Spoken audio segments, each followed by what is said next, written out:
share. Is this clear? Yes. Okay, perfect. Okay, so hello everyone. My name is Henderson, and I'm a Navy veteran of 7.5 years. I'd like to thank all of you for showing up today to listen, or to anyone that might be listening online later. Thank you to the various organizations for helping to make this event happen. Most of all, I'd like to thank the veterans for being here today to talk about the needs of community, rather than celebrating unchecked militarism and echoing the talking points of some of the worst war criminals in our government today.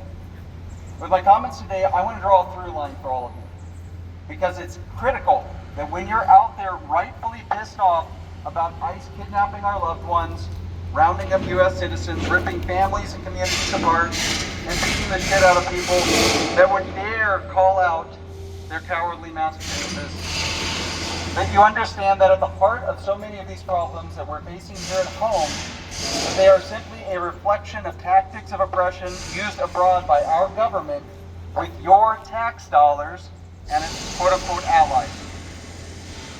While it's top of mind, let's talk ICE. Masked men, heavily compensated, given guns, SUVs, and a weekly quota to fulfill for rounding up brown people from our communities. No one wants them here. They operate illegally. They use mass surveillance techniques and tap into your devices to track you. They monitor your social media accounts and use excessive force and tactics of intimidation and outright violence to keep people in line. At the same time that this is happening, we see a Republican-controlled government using food and access to health care as weapons of war. What does this sound like to all of you? These tactics have been developed and refined over decades by the Israeli government against the Palestinians. Our tax dollars, in the billions, have gone there to help create violence that we're seeing in our streets now, but at a scale and brutality that echoes the worst war crimes in history. The same mass surveillance, unchecked state-sanctioned violence, urban warfare tactics, the destruction of healthcare systems, the weaponization of food and water, and the total destruction of homes and the environment itself for over 2 years of nonstop genocide, with the murder of hundreds of thousands of innocent men, women, children, and babies, and I'll drive this point home over and over again, funded to the tune of over 30 billion U.S. tax dollars just since October of 23. And much like the Israeli government's tactics of illegal bombings of Lebanon, Iran, Syria, Qatar, Tunisia, Yemen, and of course Palestine, what do we see the U.S. government doing now? Illegally bombing Iran at the behest of the Israeli government, making a mockery of the UN and any form of international law, ignoring U.S. law to keep the bombs flowing, cutting off humanitarian aid around the world, deporting legal residents, sanctioning and threatening individuals for calling out the genocide for what it is, and now, of course, illegal bombings to set up a bullshit war with Venezuela. Why? You all know why. Everyone here knows why. It's the same reason why the U.S. military does 90% of what it does abroad. It's because our government, and really the billionaires that control our government, want resources that they can't have. But they know that if they buy off corrupt pieces of shit in Congress to do their bidding, that they can get the might of the U.S. military to act on their behalf. Did any of you vote for a war with Venezuela? No. Did you vote to have food taken away from the poor? No. To have secret police in your neighborhoods to kidnap parents from their kids or beat the hell out of abuela? No. Let me ask you all this. Did you vote to give billionaires even more tax breaks or to kick millions of Americans off of health insurance? No. Did any of you vote to protect a laundry list of wealthy pedophiles like Trump that run our country? No. And did any of you vote to increase the Department of War's budget to nearly $1 trillion a year while being told that we can't afford universal health care, a clean environment, free college, or free pre-K? No. I got it. This is the through line. Our country propagandizes all of us from birth to believe that it is only through bombs and bullets and the ability to kill anyone, anywhere, at any time as a sign of strength. We're told that we're the good guys, despite the fact that history is not on our side? Were we the good guys when we committed countless war crimes in Vietnam?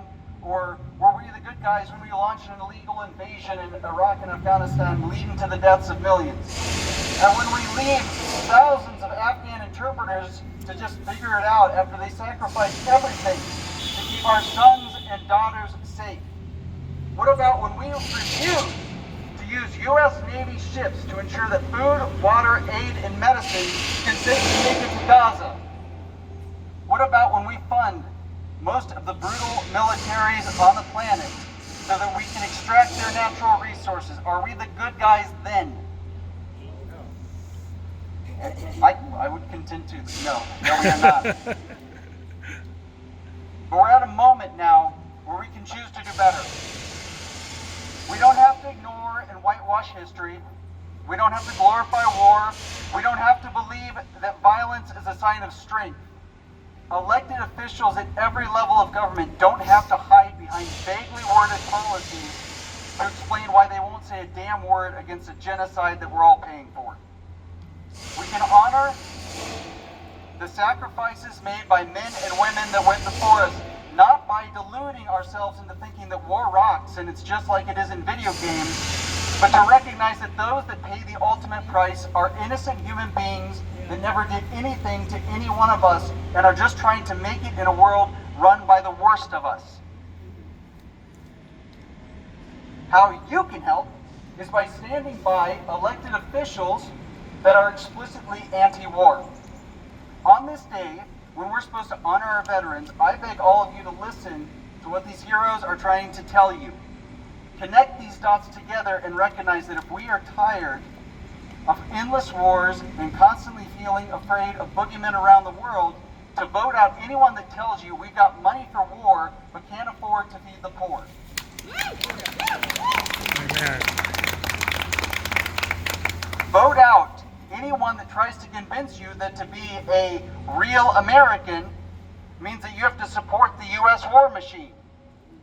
Vote out anyone that tries to distract you from the fact that the reason why you can't have nice stuff is because we are owned by billionaires.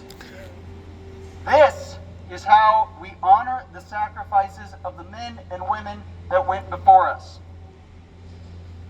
And lastly, since it's Veterans Day, and I am a veteran with the mic, on behalf of me and only me, I don't want to get anyone in trouble, I'd like to send a message to the following people.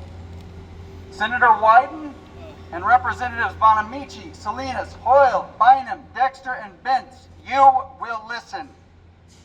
If you actually care about respecting U.S. law, international law, protecting women, protecting kids, protecting babies, protecting Christians, Jews, Muslims, gay rights, trans rights, keeping active duty personnel out of unnecessary wars, protecting the environment, that healthcare and education are human rights, that we should be using our tax dollars here at home for the problems your constituents are facing, or getting money out of politics, you all must stop actively supporting the genocide of the Palestinians. Yeah. You have all said nothing and sat on the fence, hiding behind bullshit offensive versus defensive weapons talking points. If in November of 2025 you think that this is still a complicated issue, it shows how morally corrupt you are.